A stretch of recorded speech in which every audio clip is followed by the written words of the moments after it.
In classrooms where plaster peels off the walls like the last dream of a future, children study in coats because the radiators have been silent for years.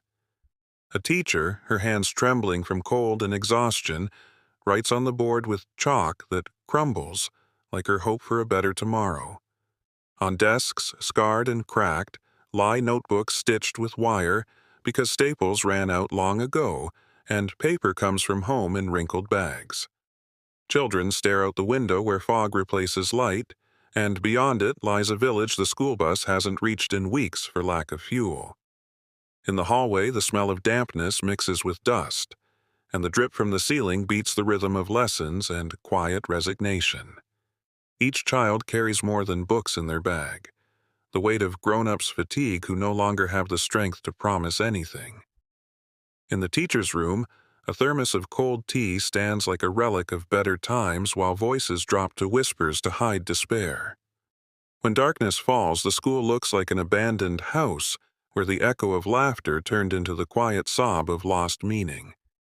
The roof leaks over the library, so books lie open on tables, drying like victims of time, their words drowned by stains. On winter mornings, the children's breath hangs in the air like mist over fields, and they pretend not to feel the cold to hide weakness. When the bell rings, there's no joy in its sound, only the echo of duty, because school has become a place where survival matters more than learning. Teachers write letters to the authorities begging for help, but replies come so late that no one believes they matter anymore. In chemistry rooms, there are no materials, so children learn reactions on paper, imagining experiments they'll never see. When rain floods the yard, students wade through mud, laughing softly, because even mud feels like proof that something still happens. In registers filled with blank pages, attendance is marked, though many stayed home because their shoes are soaked and roads turn to rivers. Sometimes a teacher looks at the children with pride and sorrow, knowing she's raising a generation that met loss before it met hope. In the school kitchen, soup steams from one pot, everything tasting the same. Warmth that fades a moment after the spoon leaves the bowl. On the walls hang portraits of people who once believed in the future, now staring from yellowed frames like ghosts of broken promises. Still, the children laugh, their voices ringing like defiance, as if each word spoken with faith could change the world. After lessons, they stay at school, for there's no electricity at home, studying by phone light until the battery dies in silence. Here, poverty is no longer shame. It's air they breathe, thick with dust and dreams too heavy to rise. When the final bell declares the end of day, no one runs, because everyone knows tomorrow will be the same, cold, gray, and too long. Yet each morning those same children return, as if believing that one day someone will hear their silence and turn it into light. In the schoolyard, the ground hardens like stone, and children step carefully as if afraid the silence itself could crack beneath their feet.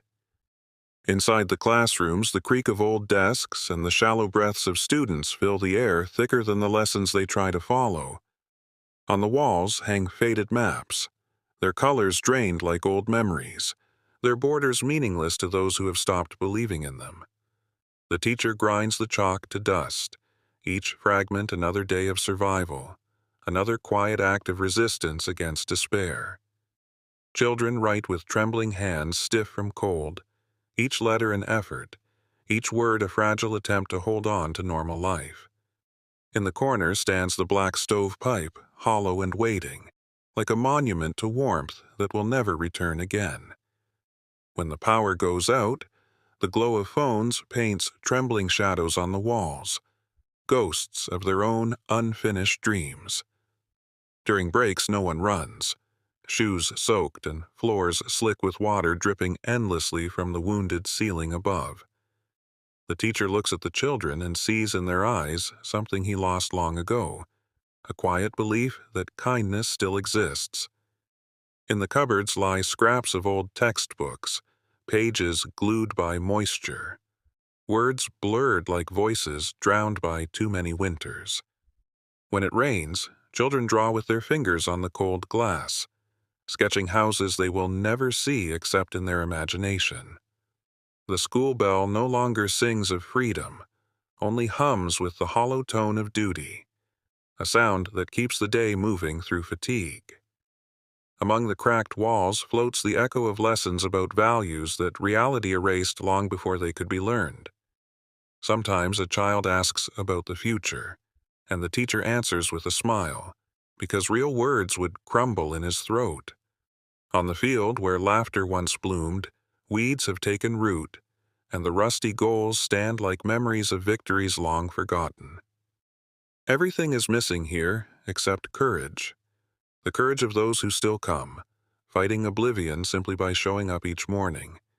In the library, the scent of damp paper and dust mixes, every turned page sounding like a prayer for a tomorrow no one dares to promise. Children study in silence because silence is the only thing no one can take, no one can sell, and no one can destroy. When the day ends and the sky turns black, the windows reflect a darkness that feels like the endless depth of tomorrow. Then one child laughs softly, and that laugh cuts through the air brighter than light, a breath of hope no poverty can extinguish. Though everything inside these walls seems to die slowly, every child who returns tomorrow proves that faith still breathes. The school stands like a stubborn guardian amid emptiness, its cracked windows still facing the direction of light. As long as someone sits at a desk inside, the story isn't over yet, because even in ruin, the will to live refuses to surrender. And maybe one day someone will walk through these doors, see the chalk traces on the board, and realize that here they taught survival, not just knowledge.